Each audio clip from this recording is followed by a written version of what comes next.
How many of your institutions have done a carbon emissions inventory, a greenhouse gas emissions inventory? Show of hands. Okay, almost everyone. Great. Next question. So they're getting progressively harder. Question 2. How many of you have completed a climate action plan? Okay, most of you. Excellent. Now, how many of you have in place the financing to fully operationalize your climate action plan? Okay, few less hands. We got 2. Yes, I see 2 hands. Yes, and it's from Caltech. The question here today is really we know that this problem of greenhouse gas emissions is very real. We're not going to talk about the science. We know that there's a number of solutions around energy efficiency, around renewables. But the question is, how do you actually finance this work? On the renewable side, there's great innovations like power purchase agreements, right, for solar. There's other opportunities and tax credits for wind. But around energy efficiency, I think there's still an open question. What model do you go with? There obviously is the ESCO model, the energy service agreement model, where you bring in an outside company. They provide the financing. It's sort of a one-stop shop. But you're tying yourself into a long-term contract, and you're having to split the savings with that outside company. What we have been studying for 2 years now, well, longer, but more intensively for 2 years, is a model called the Green Revolving Fund. You heard Jim and Matt from Caltech talk about it yesterday. You also heard Jay from Harvard allude to it. But the Green Revolving Fund model is a powerful model. And so around that model, we launched an initiative called the $1 Billion Green Challenge. It's basically what it sounds like. It's a $1 billion challenge. We're encouraging college and universities to, in aggregate, invest $1 billion in energy efficiency retrofits focused on their existing buildings. We're not doing it through a centralized fund. Let's be clear about that. We're not trying to raise $1 billion for a fund that we're running. We're helping power all of your institutions to establish your own funds and easily and efficiently manage your own funds internally.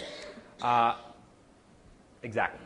These are self-managed green revolving funds, and they're focused on energy efficiency upgrades. The way a green revolving fund works is pretty straightforward. There's a few steps. First of all, you need to identify your projects, the places where you're wasting energy on campus. You're financing your energy efficiency projects through the Green Revolving Fund. And what that means is the revolving fund is basically an internal loan fund. So when you identify a project that needs work, for example, a lighting upgrade in a parking garage, you identify the project, you realize what the entire cost is, both for materials and for either internal staff time to do that project or an external consultant. Once you've totaled up the project cost, you can do that internally or bring in a consultant to help with that. You allocate money from the revolving fund as a loan to the project. So you're loaning out, let's say it's a $1 million project. You loan $1 million to the project. And then the project, after it's completed, repays the loan to the revolving fund. Pretty straightforward. And so what we found through our research is that on average, the period of time many of these projects take to repay through these green revolving fund investments is 3 to 4 years. Now, obviously, each institution, each project is different. But we did some research last year and published a report last February called Greening the Bottom Line. And you can just access it either at greenbillion.org, which is the website for the challenge, or greenthebottomline.org. It was the first time anyone had ever surveyed institutions about green revolving funds. And what we found is there's over 50 of them already in existence at the time. And that the average payout period was 3 to 4 years on these projects. And there was, at the time, over $50 million invested in those green revolving funds. So with that in mind, we launched the $1 Billion Green Challenge last fall at the ASHE conference. How many of you were in Pittsburgh at the ASHE conference? Okay, so it's a different crowd. That's great. So the ASHE conference, this was a conference where 2,000 sustainability and higher ed professionals held in Pittsburgh this past year. We launched on the main stage and announced our founding circle. This is a photo of some of the representatives of the founding circle institutions. There was a total of 32 founding circle institutions that joined the challenge. About $65 million committed at the time of the launch. A few months later, fast forward, we now have over 35 institutions involved and $83 million. So as I like to say, $83 million down, $917 million to go. And what we're really trying to do with this is encourage these kind of large-scale investments in efficiency. To give you a sense of sort of the diversity of institutions that have already joined our challenge. And what joining the challenge means is one of two things. Either if you already have a green revolving fund, you're signing on and agreeing to share data and best practices and be a resource for your peers. If you're setting up a new fund, by signing on, you're committing your institution to establish the fund within 1 year of signing on and to follow 4 quarterly benchmarks within that first year to get you to that point of actually being able to establish and operate your fund. So within the first quarter after signing on, we ask the institution to establish a multi-stakeholder working group to work through the process of how the fund will operate. Within 6 months, we ask you to have an energy audit done of at least 10% of your building square footage. If you have one done, say within the last 5 years, that's fine. You can use that. Within 9 months, we want your operational principles and practices for how the fund will actually function in place. And then within 1 year, we ask that the initial capital investment be made and that the first project be selected and invested in by that 1 year mark. So you don't need to sign on and actually have your fund. This is the other half of the list. Again, representation from about 19 states around the country and institutions as large as Harvard and Stanford and Arizona State and University of Minnesota, all the way down to little institutions like Northland College in Wisconsin and Unity College in Maine. So a really great sort of depth and breadth of institutions. There is one other requirement I should mention, which is the size of the fund. We're trying to encourage institutions to step up and create significant investments in this space. While a $10,000 or $20,000 fund is nice, you really can't do much with $10,000 or $20,000 on energy efficiency retrofits. And so we established a minimum threshold, which is either $1 million or the equivalent of 1% of your institution's endowment. It doesn't have to come from the endowment. We're just using the endowment as a sort of marker. So if you have a $20 million endowment in your institution, that would be a $200,000 fund would be the level that you need to establish in order to join the challenge. Now, you don't need to capitalize that fund immediately. You could do it over a few years. You could put, $75,000 in over, 2.5 years or so. The benefits of the Green Revolving Fund, we've talked a little bit about what it is. Now, so why would you actually want to do it? What are the values? What are the real sort of nuts and bolts of this? Fundamentally, what we're trying to do and what the Green Revolving Fund does is help transform sort of the view of energy efficiency projects as something that's a budget burden, as something that sort of is a drain on the operating budget that sort of, is looked to by the VPs of finance, by the trustees as sort of a drain oftentimes to an investment opportunity. So from expense to investment opportunity. Because when you put money into something and it pays itself back in 3 years, that's not an expense, that's an investment. It's pretty clear. But yet we're still stuck in a mindset in most institutions of these kind of projects being expenses and budget burdens. And so if the economy takes another dip, the first thing that's going to get cut probably, or even eliminated, are budgets that are going towards energy efficiency projects. And so setting up a separate Green Revolving Fund, while it's still within the university or within your college, helps overcome that barrier, helps institutionalize a strategy and a system for ongoing investment in efficiency where the projects are actually paying for themselves, revolving the money back into the fund so you can keep financing more projects. So that covers some of the items. So first of all, clearly the reducing energy consumption aspect, the effective tool to help meet President's climate commitments. It also provides a great educational opportunity. Many of the institutions that are running these funds have a multi-stakeholder advisory committee for the fund that helps select projects and help advise on the fund's operations. So it's a great activity for a small group of students. Classes have been known to focus on Green Revolving Funds in an academic space. Also, there's certainly opportunities for wider sort of community engagement and community education by posting information and data about the fund's activities to a website. And then the opportunity to attract capital from a variety of sources. I think this is a major one that shouldn't be overlooked. One of the nice things about Green Revolving Funds is that they don't have to just go to a single capital source. Now, many of the funds are established from just one capital source, but that's not a requirement. So obviously, you can look at operating budgets. You could allocate some operating money to your revolving fund. And many schools have done that. That's been the sort of dominant strategy to date. But it's not the only approach. We've seen several institutions, including recently the University of Vermont, decide to actually use cash reserve funds as an investment strategy rather than as spending. So they have, at UVM, they have a $130 million cash reserve fund. That's a base. It's more than that, but a base of $130 million. In February, their board of trustees approved a decision to establish a new Green Revolving Fund, a $13 million fund, so 1/10 of their their cash reserves fund, and to invest it in the revolving fund and to take a 5% interest rate on that investment. Now, I don't know how many of you know what your sort of current cash reserves are earning. My guess is it's probably less than 5%. At UVM, the rest of their $130 million last year earned about 2.5%. So this revolving fund is going to give them double the return on that $13 million. Plus, they get to invest that $13 million directly in their campus and in projects to improve efficiency and sort of their physical infrastructure. So it's University of Vermont, UVM. Yes, they just announced in February their board of trustees approved it, and they're right now in the implementation phase of setting up the fund. So it's a really interesting opportunity for, say, cash reserves. Now, there's other approaches, too. You can look at raising money from your alumni community. It's a really interesting and compelling giving opportunity, right? Because the two traditional Development options are a current account gifts, right, an alumni gift or operating fund gift, which is given this year and spent this year. And you have an endowment gift, on the other hand, which is invested in only 5%. The payout gets to be used on the purpose that the donor just designated each year. So let's say if you were to give $100,000 and look at the impact over 10 years. For a current account gift, year one, you get $100,000, you spend $100,000. On the other hand, you get an endowment gift of $100,000. You invest that $100,000, and then for the next 10 years, you're getting to spend $5,000 a year, the payout, on the purpose that was chosen by the donor. With the revolving fund as a giving opportunity, you get sort of the best of both worlds. You get to invest/spend that $100,000 this year, right? Goes into projects.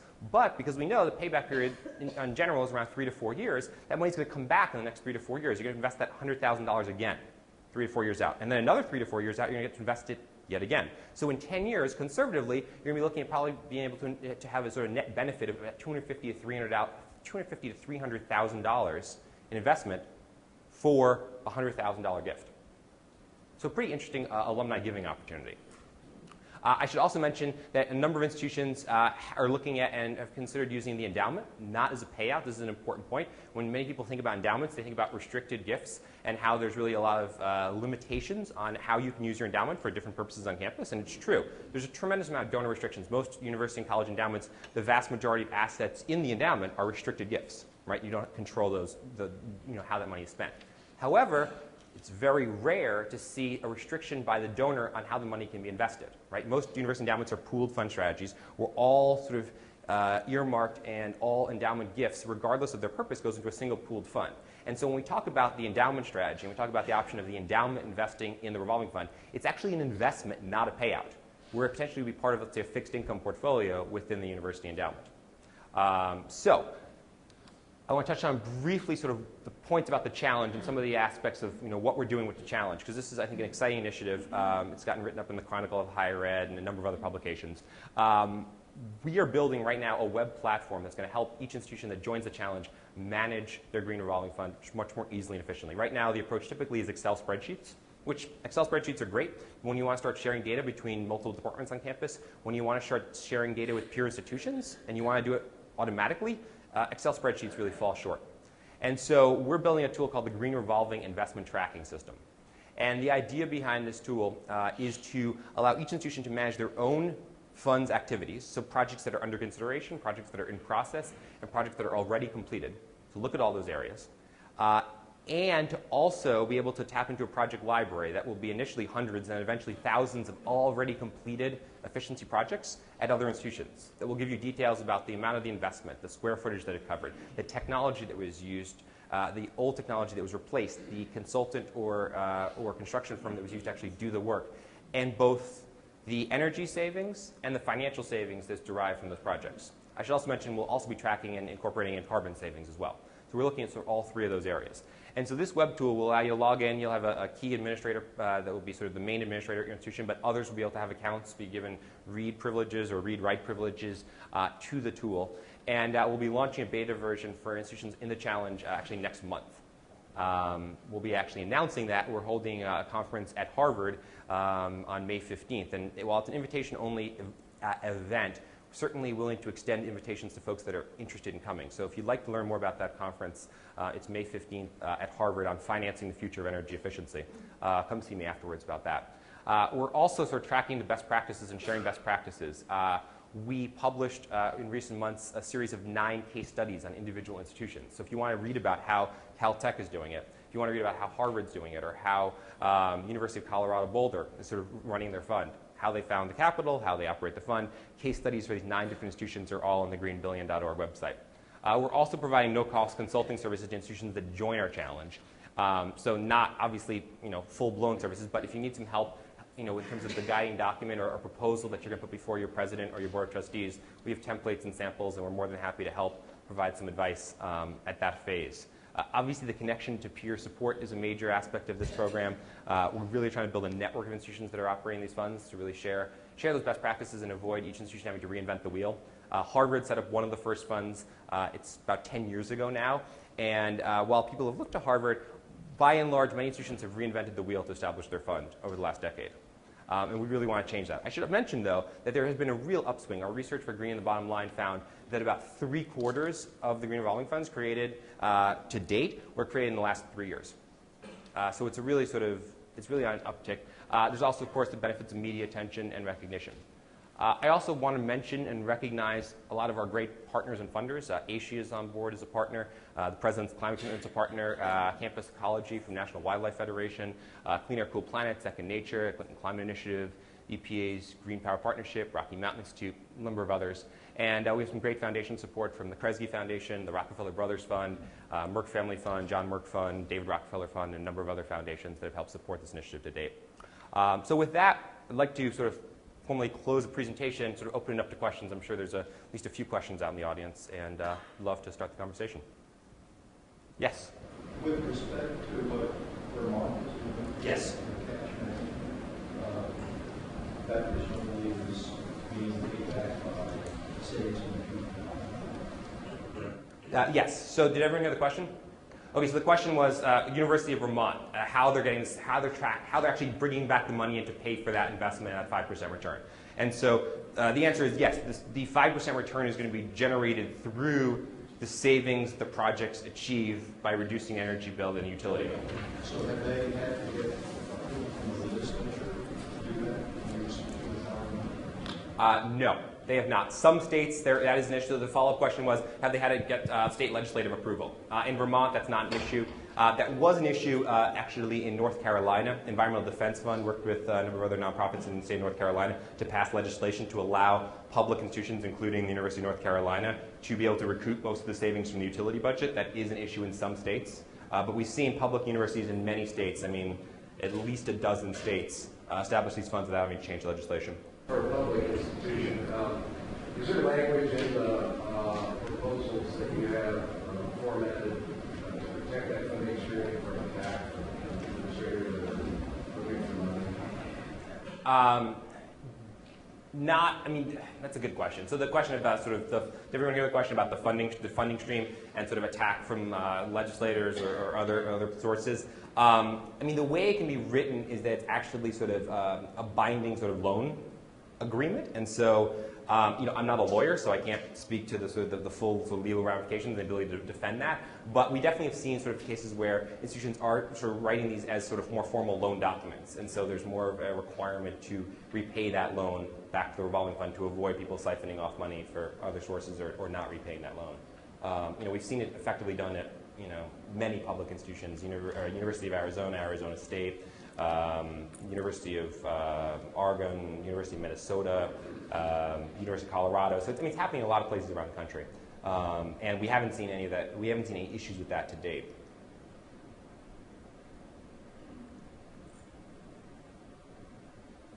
Yes. Community college. That's a good question. So I'm actually a community college graduate. Proud graduate of Berkshire Community College in Western Massachusetts. And we have not seen much on the community college front. That's been something that's actually been a real issue and something we're focusing on to help sort of get out there and actually have more conversations with community colleges. Actually, my alma mater, Berkshire Community College, is sort of in the final stages of looking at actually establishing a fund for their campus. There's also Lane Community College up in the Pacific Northwest that already has a revolving fund active, but those are just sort of a couple of the examples. There's really not much activity on the community college front to date, although we're really hoping to change that, starting in Massachusetts and in New England and working our way across the country. Oh, absolutely. Where are you based? Oh, yeah. I love Texas, so yes, I'd love to come down. Absolutely. That would be wonderful. Mm-hmm. Do you have any examples of, there's certainly a lot of things to do that are less than 6 years payback, but do you have any examples of people that have moved their green revolving fund criteria out to the 10-plus year time frame?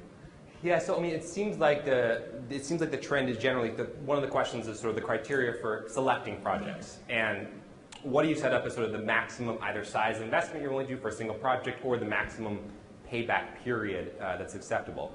Many campuses are still in the sort of 5 to 7 year range. as the maximum payback period. But I think as the size of green revolving funds that are being established grows, first of all, UVM, for example, selected 7 years as their initial criteria. But I think these numbers are going to move. I mean, I think if you look at Harvard, I'm not exactly versed in all the details of the timeline for how they changed their fund, but part of their fund is a 5-year time horizon, and there's another aspect that has another type of project aspect that has a 10-year time horizon for a payback period. So yeah, we want to encourage institutions to think longer term and to set up longer term time horizons. The other thing that's nice is obviously the project bundling approach is a great way for when you're dealing with projects that have a longer term payback. Let's say you have projects that have a 15 or 20 year payback. Bundling is a pretty straightforward process. Most of you are probably familiar with it, but for those that aren't, it's really just about putting multiple projects together that are similar, whether it be for a single building or a single area of campus, bundling the quicker payback projects with the slower payback projects to get a blended overall savings or payback period that's in line with your goals. So if you've got some projects on your wish list that are 15, 20-year payback periods, and you can't get a sign-off on that alone, you bundle that with other projects that have a 3 or 4 or 5-year payback, and you get a blended payback that might be 5 to 7 years, and then very attractive. Yes? Any examples of a conflict between the endowment fund or revolving green fund and, say, rebates or government programs, incentives? Okay, so everyone heard the question about, the question was around rebates and government program incentives and whether there was ever conflicts with an endowment if there was, if the endowment was investing in that fund. We haven't seen any issues. Usually it's pretty straightforward and stipulated up front how rebates and other incentives will be handled, whether it will be wrapped into as part of the repayment period or go directly into the fund. Typically, the way rebates are tracked or looked at is bringing down the overall cost of the project. So if you're taking out $1 million loan, there's $200,000 in rebate. Well, it's no longer $1 million loan; it's now an $800,000 loan. That's usually how it's done. Yeah, Matt. Hi. Question regarding verifying savings. Can you speak for a few minutes about how you've seen the research, how different universities are proving that it's working properly? Right. So a question about verifying savings and sort of how do you know it's working. There's really 2 approaches that institutions, well, there's 3, but 2 sort of main approaches that institutions have taken in terms of tracking savings. There's sort of the approach that Caltech and others have taken around sort of really sort of precise measurement and verification of savings. So building some metering, really sort of zeroing in on the project and tracking the exact savings. A number of other institutions have done that. Weber State in Utah is one example. They've gotten quite precise with their metering and they have extensive record keeping. There's many other institutions. I'm sure some of your institutions sort of are very precise in your measurement verification. I think that's a great approach. It's very valuable, and for a lot of institutions it makes sense, and if your institution can move in that direction, I think that's excellent. But if your institution's in a different place, let's say you still have just 1 meter on the end of campus, or you only have certain sort of sectors of your campus that's sub-metered, or not the entire campus, we want to recognize that, and some green revolving funds choose to use engineering data, the estimated data and savings, as their means for calculating and running their fund. There's obviously pros and cons to that. The pro being is it streamlines things, cuts down on staff time and resources needed to actually track individual projects and be very precise with the savings. Obviously, the downside of that, so upside sort of the sufficiency and savings, the downside is that you don't know, you're not guaranteed that you're achieving the exact savings that you expected. Now, the nice part about a revolving fund versus, say, an externally financed approach or some other way of doing these projects is if you're using an estimated approach, unless it's a very large project, as long as you're not way off with your engineering estimates, the small difference, a couple percentage points difference in the actual performance versus the expected performance is not going to make a huge difference because it's all internal, right? And so if it's 2% more that's sort of being absorbed into the utilities budget and helping save the utilities budget a little bit more money, for a few years, that's fine. If it's a few more percent that's going back into the revolving fund, it means you're going to pay the project back a little bit more quickly. And so it's really around the edges. And so we've seen a number of schools use the estimated approach for how they track their projects. And our web tool is going to be really clear about which projects are measured and verified and which projects are estimated. So when you're looking at other institutions' projects and you want to know their performance, you know which are just estimated and which are actually sort of hard numbers that have been verified over the last X number of years. I think it's an important distinction and something we want to be clear about because some institutions are comfortable with estimation, others are not. And we want to be sort of transparent about that. So when institutions are sharing data, the waters don't get muddied. Does that answer your question, Matt? Yes. This is maybe a slight follow-up. In your best practices, you suggest about maybe including the price of metering in the revolving fund project? Sorry, the price of what, Matt? Metering. So maybe Right. the project is to install meters and Yeah, I think, yeah, exactly. As a best practice, I think that's a great strategy. Assuming the project is of significant size, the idea of wrapping in some metering when you're doing a bigger project in a space into the overall project cost is a perfect approach. Absolutely. Yes, in the back. I'm Jay Phillips. Oh, hi, Jay. I didn't know you were still here. I wanted to mention, you mentioned Harvard revolving loan fund, and 10 years ago, our president, Larry Summers, who had some familiarity with economics, opened it up at $3 million, and it was so successful that he shortly doubled it to $6 million. And then we had the parameters of a 5-year simple payback, $500,000 maximum draw. But still, it was so successful that they again doubled it to $12 million. We since retooled it to include longer-term projects, 10 to 15 years, Great. with life cycle cost analysis showing return on the investment within that period, to allow us to do things like major investments in infrastructure renewal, constant volume to variable volume, chemistry labs, for example. So it's very successful, and we certainly have realized a great benefit from it, and would encourage other institutions to do the same. Thank you. Please hit here.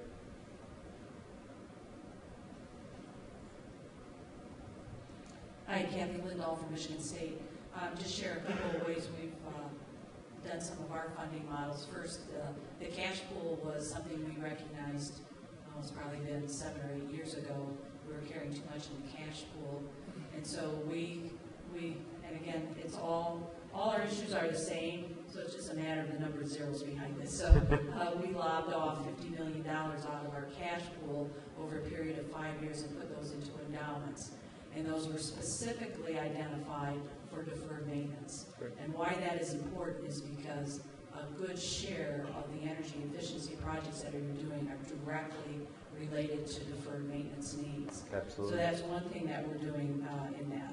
On the other side, in our utility budget, what we've done is we are not reducing the increases in our utility budget. So if it's going up we had predicted at 8%, now we're trying to get it down to a steady 4% increase with our energy conservation. But we're going to maintain that 4% increase, and it's there where we will see the savings in that utility budget, that now we repurpose those saving funds back into the deep, what I call the deep energy efficiency projects. So that's the second way we're managing that. The third thing then that we do, of course, is bonding or commercial paper, and so we have kind of 3 vehicles to work our way through our funding options. And I don't think there's one right or wrong way or one way to do it. I think it's a multiple strategy approach. And now we're trying to integrate not only our building needs and our deferred maintenance lists along with our energy conservation projects into kind of an integrated energy model. That's great. Thank you.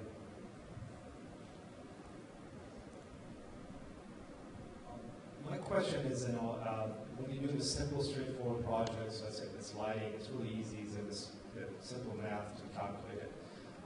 When you start getting to a more sophisticated project, let's say doing a cogeneration or something like that, and in case there's a shortfall, in case there's a miscalc or something, a problem, how do you, because if you go outside in the industry, you're passing on the risk to the person you're dealing with, the company you're dealing with, but you're doing it internally, all of a sudden you're taking that risk and that burden, so you're utilizing the college funds to do your project, and you're going to be shorting those repayments and the penalties you're going to incur. How do you address that when they come after you with the torches and everything and say, hey, where's my money? Right. So a few different options. First of all, there actually is a company that recently launched an energy efficiency insurance product, a Massachusetts-based company where you actually can, for a couple percentage points, insure your energy efficiency project, literally. And it's backed by Munich Re, so it's not just some fly-by-night company that's doing this. So that's one possible option. That's an interesting approach if you want to proceed in that way. The other aspect is a question of sort of who's responsible if a project underperforms. And there's really sort of 2 options, right? There's either the utilities budget, the operating budget that's required to pay back the loan to the revolving fund, or the revolving fund itself. And so you can structure it sort of with a shared sort of risk, or you can put the risk entirely on one unit or the other. In the case of Harvard's fund, I know they put the risk onto the school that's borrowing the money within the university. So if your project underperforms and you're at the business school or the law school or FAS, that unit is responsible, that school is responsible for repaying the loan with the original terms. Other institutions are more integrated, they don't have a separate school approach, and they take on the risk directly through the revolving fund itself. And I think what's important to note is, unless a project is a complete bust, which is quite rare, and frankly, you should be sort of hauling your contractors that did the work back before you if your project is vastly underperforming expectations. But if it's underperforming a little bit, it's really a question about just payback period.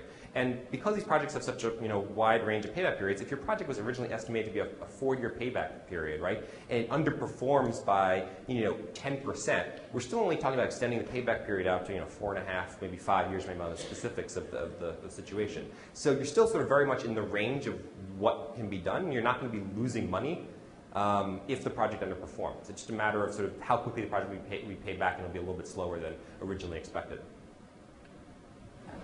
Let me take a whack at this question, because we run our fund with the university that really looks at the numbers a lot, so they want to get paid back. And I manage the risk in a couple of ways. One is I calculate the payback with the rebate from the utility company. So that puts an additional safety factor in there. So I'm actually going to do better than that. The other way is you've got a whole bunch of projects, so if one of them goes the wrong way, it's not going to throw your phone aside. So the other thing you have to realize is if you bring in an ESCO and you say that's a risk free deal, you're going to pay for that risk. And the other thing you're giving up is all the opportunity on the upside, because actually your project might be better than what you calculated. And so your payback could be better, and you give that away. So you get the risk on both sides. All the saving goes back to you. You don't take the excess saving. All the excess saving you're going to ask for, all goes back to the client. Well, you pay the premium to take that risk that you could have had. I mean, yeah, for example, with the sort of the approach about that topic, I mean, we've seen a number of institutions, for example, Weber State in Utah brought in an energy service company to do an investor-grade audit of their campus. There was something like $20+ million worth of projects identified by the company. They looked at the financials, realized that about half of the savings that they would generate would need to go to the ESCO, and decided to go the internal route and establish I think it was $5 million green revolving fund there, and sort of do it internally. And they've been running for several years, and very happy with performance. Matt? Just one additional thought on the risk is the funds have very exact and specific limits of what the cutoff point is. And as you deem a project to be a higher risk, in other words, the first answer is going to be your solution to find who you're working with to go to them first. Right. But then you don't take it to the edge either. So you're going to approve ones that, even if it were drastically underperforming, you still be within the limits of the fund. Exactly. And this is strategy. You just don't put the ones right in the bottom. Yeah, I mean, we've been, so with the, now close to 75 institutions that have or established these green revolving funds, we've been consistently asking for stories from the field about failed projects. We've yet to find a failed project. We actually want to find a failed project because we want to be able to dissect it and share it with others as the best practice of what went wrong. And we haven't been able to find failed projects. Now, there's projects that underperform. A number of schools will share stories about slight underperformance of different projects, but no one's reporting that entire sort of projects are blowing up. I mean, really, it's pretty difficult unless you have sort of gross negligence on the side of the contractor or some kind of natural disaster that actually literally wipes out your building to really sort of truly lose your investment in these kind of projects. Other questions? Yes. I'm just curious, maybe from the crowd, how many people are engaged in some ESCO-like kind of deal? I mean, because I think that's it comes up a lot. They come knocking on our door just about every week, and our first thing is our cost of money is less than theirs. My comment is the cost of money is less. I just recently began knocking on our door too. The thing that's attractive about it is that I think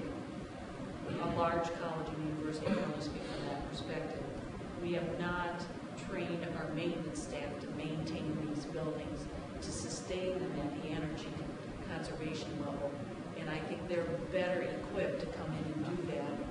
And the piece that catches my attention is that might help bring up the pace of the learning curve for those. That's the most attractive thing to me. On the high structure, there must be a lot of differences.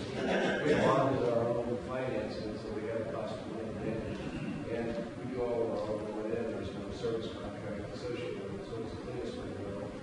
Our deal, I agree with Chris' information, but our last one was a fairly large gas system. Here, $100 million project, separate planner was above the project. And we insisted that the ESCO also buy a bond, performance bond, contract guarantee. And we dealt with money well. I mean, that's a Fortune 100. But you never know when they're not going to be there when it's 1 year payback. So, I mean, there's some safety in there. But our analysis looked like it was about a push with a profit margin if you do a design and that profit differential on the design and build with the contractor and the designers all total kind of washed with the ESCO's market. Yeah. So you got to watch your structure of the deal. There's a number of ways to do that. Matt? So a couple more comments on the ESO piece. In our past life, I was a contract heavily manager for ESCO contracts. And I've talked to quite a few who absolutely play this market with the revolving fund. It is absolutely ESO 2.0 or whatever they're calling it now. But it is leaner, that's the whole point. You lose a lot of the kind of the cumbersome aspects of the ESO model, which would take a project 6 to 8, 9 years to start it. And you make it start in a year because you have different financing methods. But often you still need that expertise, that kind of wheelhouse effect of where the expertise is so many different technologies that can help you figure out how to do this. That's where the challenge and initial hurdle is how do you start, how do you get to this big start. You need experts, the ESO experts, sort of top of the help you figure that stuff out. Sure. So following up on the ESCO discussion, a couple of years ago, the Engineering Building Council put together a group of ESCOs to create what we call the Safety Savings Guide. And it talks about the coupling that Mark mentioned with the projects that have shorter payback and longer payback, and also how you can be working with ESCOs to green the performance contracts, so therefore we can get a green PC. Right now, that document is available, a document at the end of the month. It's going to be free to all educational institutions. So it's a really good resource for what you're doing. And Mark, I'm just going to ask, tools and resources, are you referencing any specific energy sensitive audit that would be here, have done it? Are you referencing any in particular with practice, ASHRAE, capital resources? Is that something that That's a good question, Jamie. And we're not in the energy auditing business, so we're not going to try and sort of prescribe the exact approach. I mean, we encourage people to either bring in an external consultant that has expertise in this space, talk to a peer institution, and/or sort of internally source. I mean, in many cases, institutions have professors and folks on in the faculty that can provide sort of that expertise in-house. If you, especially at a smaller school, you may want to do it internally. Could be a good approach. We're also going to be releasing later this year a full implementation guide that will get into some of that, but that right now that is not yet available. Absolutely. Absolutely. Yes. I should also mention that Matt was kind enough to share a recent report on Caltech's CSIP Green Revolving Fund and what they've done. So if people would like to have a copy of this very handsome orange report, please come up afterwards. Feel free to grab a copy because I think there's a lot of good data in there about what Caltech's doing. There's also on our website a case study of Caltech's fund and how they've set up the fund, how they run the fund, and as well as Harvard case study and many others. So that's another helpful resource. Let's see. Any last questions before we wrap up? Yes. I just have one comment for small schools. I come from a school in North British Columbia, Canada, that we've only got 4,000 students. And we started a revolving loan fund. It was a one-time allocation out of year-end operating funds. And my only recommendation is if you can just start small. And grow it from there. But it's not a big undertaking to start, and it's well worth it. So Yeah, this stuff is not rocket science. I mean, it's not sort of, Legos, sort of plug and play easy either, don't get me wrong. But, I mean, you don't need to add entire staff people to run this kind of fund. You don't need to sort of take, 3 years to come up with some grand master plan. Many of the funds that have been created through literally proposal documents that are no more than 5 to 10 pages in length that outline the key aspects of how the fund will operate, that go and get sign off from a VP of Finance or CFO, get sign off from the president, go to the board, and are stamped for approval. And the other nice thing is you can add funds to your green revolving fund. You don't need to capitalize and tie. You don't need to sort of take the UVM approach and just all of a sudden establish a $13 million fund. You can start with $500,000 or $250,000 or $1 million and build from there and add funds annually for several years. I mean, we see a number of institutions like Middlebury College and Agnes Scott College, small liberal arts college, that are each committing to establish $1 million funds. But they're planning to do it over the course of several years, raising money from alums. They're going to target at least $250,000 a year in sort of capital going into the fund, maybe more. But they're going to get to that $1 million over the course of a few years, which is a great approach. Okay. Well, with that, thank you all for your time this morning. Really appreciate it, and best of luck with your work on campus.